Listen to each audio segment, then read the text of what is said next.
வணக்கம். நம்ம இப்போ பார்த்திங்கன்னா, ராதாபுரம் சட்டமன்ற தொகுதிக்கு வெற்றி வாய்ப்பு யாருக்கு இருக்குது அப்படிங்கிறத ஒரு சர்வே எடுத்திருக்கோம். அதை பற்றி நம்ம இப்போ தெரியப்படுத்துகிறோம். சரிங்களா? அதை பற்றின ஒரு நிலைப்பாடு தான். இப்போ இதில் முக்கியமாக பார்த்திங்கன்னாக்கி ஏடிஎம்கே, பிஜேபி தேசிய ஜனநாயக கூட்டணி ப்ளஸ் டிஎம்கே, அப்புறம் டிவிகே தாவேகா, அப்புறம் நாம் தமிழர் சீமான் 4 கேண்டிடேட்டு போட்டி போடுறாங்க. இதில் இப்போ என்ன நடப்பு இருக்குது அப்படிங்கிற விஷயத்தை நம்ம இதில் ஃபாலோ பண்ணுறோம். ஃபஸ்ட்டு பார்த்திங்கன்னாக்கி டிஎம்கே சார்பாக நேற்றைய தினம் என்ன பேட்டி கொடுத்துருக்காங்க அப்படின்னா, நாங்கள் தாராளமாக ஒரு 30,000 ஓட்டு வித்தியாசத்தில் வெற்றி பெறுவோம் அப்படிங்கிற ஒரு கருத்து கணிப்பு வச்சுருக்காங்க. ஆனால் கள நிலவரம் என்னென்னு பார்த்திங்கன்னா, அதை உங்களுக்கு ஸ்டெப் ஸ்டெப்பாக நான் சொல்கிறேன். இப்போ ஃபஸ்ட் ஆஃப் ஆல் பார்த்திங்கன்னா 2021 அதில் டிஎம்கே பார்ட்டி தான் வின் பண்ணிச்சு. அப்போ இருந்த நிலவரம், இப்போ இருக்கிற நிலவரம், இதை நம்ம 2 செக்ஷனாக பார்ப்போம். ஓகேவா? ஃபஸ்ட்டு பார்த்திங்கன்னா 2021, அதாவது ராதாபுரம் பஞ்சாயத்து, ராதாபுரம் தாலுகா பார்த்திங்கன்னா 4 செக்ஷனாக பிரிக்கிறாங்க. வெற்றி தோல்வியை தீர்மானிக்கிற செக்ஷன் 4. 1 திசைவலை circle, number 2 Vadakkankulam circle, number 3 Koodankulam Chettikulam, number 4 பார்த்திங்கன்னா கடலோர கிராமமாக இருந்து கூட்டப்புலி, இடுந்தகரை, கூத்தன்குழி, அப்படியே ஒவ்வொரு சர்க்கிள். இந்த 4 செக்டர் தான் சேர்ந்து தான் உங்களுக்கு வெற்றி தோல்வி தீர்மானிக்கக்கூடியது. 2021 கிட்டத்தட்ட ஒரு 3500 ஓட்டு, இவ்வளோ தான், ஜஸ்ட் இவ்வளோ லேடிகளில் தான் டிஎம்கே வின் பண்ணிச்சு. இப்போ அதே கான்ஃபிடென்ட்டில் அவங்க சொல்கிறாங்க. பட் என்ன கலநிலம் என்னென்னு பார்த்திங்கன்னாக்கி, அப்போது 2021 பார்த்திங்கன்னாக்கி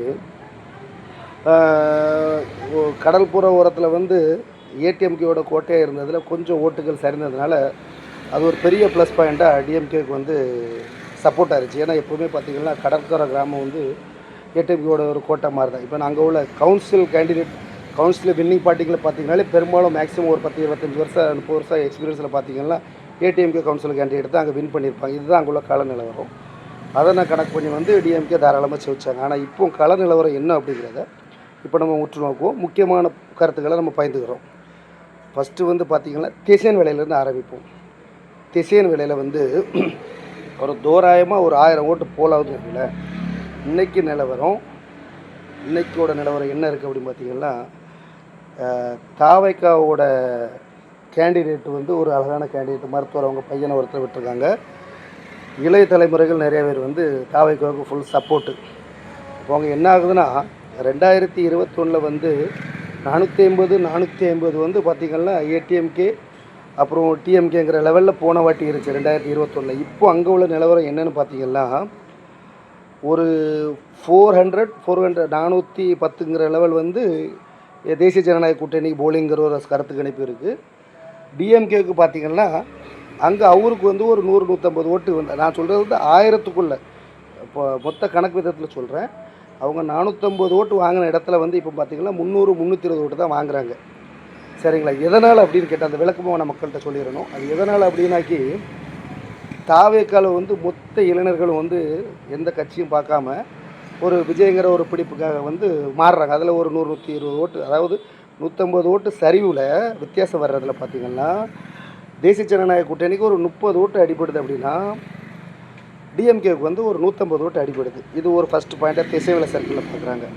அப்புறம் நம்ம அப்படியே பார்த்திங்கன்னா வடக்கங்குளம் சர்க்கிள் பாயிண்ட் 2, வடக்கங்குளம் சர்க்கிளில் பார்த்திங்கன்னா அங்கே கொஞ்சம் டிஎம்கே வாய்ஸ் எப்போவுமே உண்டு, ஏடிஎம்கே பிஜேபி வாய்ஸ் உண்டு. ஒரு போட்டியான நிலவரம். அங்கே விசாரித்த அளவில் கள நிலவரத்தை விசாரித்த அளவில் நம்ம பார்த்தோம்னாக்கி கிட்டத்தட்ட சரிக்கு சமங்கிற லெவலில் போயிட்டுருக்கு. டிஎம்கே எப்படி பார்த்தாலும் ஒரு 50 ஓட்டு, அதாவது 1000க்கு நான் பெர்சன்டேஜ் சொல்கிறேன், ஒரு 400-450 ஓட்டு டிஎம்கே வந்துடும். இப்போது மற்ற நாம் தமிழர் கட்சியாக இருக்கட்டும், டிவிகேவாக இருக்கட்டும், அது போக ஏடிஎம்கே பிஜேபி கூட்டணியில் பார்த்திங்கன்னா டிஎம்கேவை விட ஒரு 80-100-90 இல்லை 100 அந்த பாயிண்ட் ஓட்டு பின்தங்கி தான், அந்த லெவல் ஈக்குவல் ப்ளஸ் பின்தங்கி தான் வராங்க. எங்கே? வடக்கங்குளம் சர்க்கிள், வடக்கங்குளம், சிதம்பராபுரம், அந்த சர்க்கிள் சின்ன சின்ன கிராமங்கள் வச்சு வர்றாங்க. இப்போ அப்படியே நம்ம பார்த்தோம்னாக்கி, அப்படியே இப்போ நம்ம எங்கே போகிறோம் அப்படின்னாக்கி கூடன்குளம், செட்டிக்குளம், அங்கே ஒரு பெரிய ஒரு லொக்கேஷன், அங்கே உள்ளதை நம்ம கான்வெர்ட் பண்ணி பண்ணுறோம். அங்கே கள நிலவரம் என்ன ஆகுது அப்படின்னா, இங்கே தான் டிஎம்கேவுக்கு பெரிய ஒரு பின்னடைவை சந்திக்கிறாங்க. மக்களோட கருத்தாக இருக்குது இது. என்ன அப்படின்னு பார்த்தீங்கன்னா, ஃபர்ஸ்ட் ஆஃப் ஆல் கூடங்குளத்தில் வந்து பார்த்தீங்கன்னாக்கி தண்ணி பிரச்சனை பெரிய பிரச்சனையாக இருக்குது. அது ஏற்கனவே இந்த வாட்டியுமே டிஎம்கே தரப்பில் போராடி பார்த்து தண்ணி கேட்டு பார்க்குறாங்க. மக்கள் அந்த ஒரு பெரிய ஆதங்கத்தில் இருக்காங்க.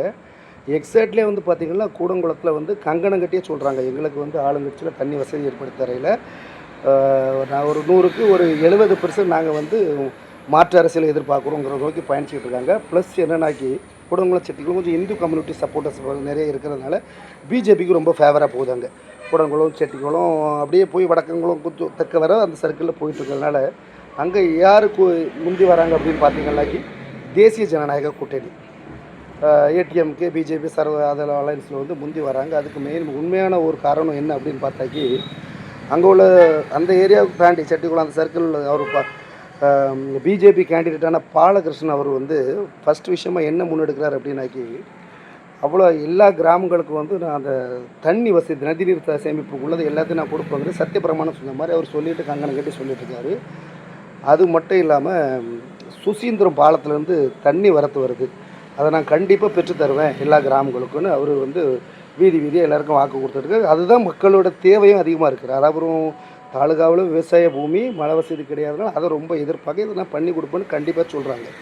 ஸோ பார்த்திங்கன்னாக்கி இது ஒரு பெரும்பான்மையாக இருக்கிறதுனால கூடன்குளம் செட்டிக்குளம் சர்க்கிளில் வந்து கிட்டத்தட்ட ஒரு 25% டிஎம்கே விட அதிகமாக போகிறாங்க தேசிய ஜனநாயக கூட்டணி. திசையன்வில் பார்த்திங்கன்னா தாவேக்கா வந்து இப்போ டிஎம்கேவை பின்னாடி வைக்குது, அதனால் வந்து தேசிய ஜனநாயக கட்சி லீடிங்கில் போகுது. அப்படியே வடக்கன்குளம் சர்க்கிள்னு பார்த்திங்கன்னா கிட்டத்தட்ட ஈக்குவல், பட் டிஎம்கே ஒரு 40-50%லேருந்து 80% லீடிங் போகிறாங்க. அப்படியே கூடன்குளம் செட்டிக்குளம் பார்த்திங்கன்னாக்கி ரொம்பவும் வந்து லீடு பண்ணி போகிறாங்க பிஜேபி. அந்த மக்களோட பிடிப்பு கள நிலவரத்தை நம்ம பார்க்குறோங்களா, தண்ணிங்கிற ஒரு பிரச்சனை.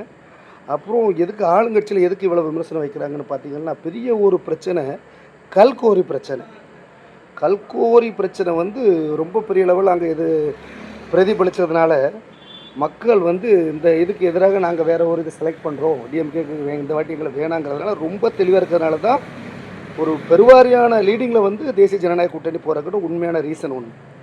அதுதான் வந்து கல்கோரி பிரச்சனை. எங்கே பார்த்தாலும் மக்கள்கிட்ட கேட்டால் அந்த ராதாபுரம் இந்த சின்ன சின்ன கிராமங்கள் எங்கேயுமே அந்த சர்க்கிளில் பார்த்தங்கனாலே வந்து பார்த்திங்கன்னாக்கி கல்கோரி பிரச்சனை வந்து டிஎம்கே ஒரு பெரிய பின்னடைவை கொண்டு கொடுக்குது.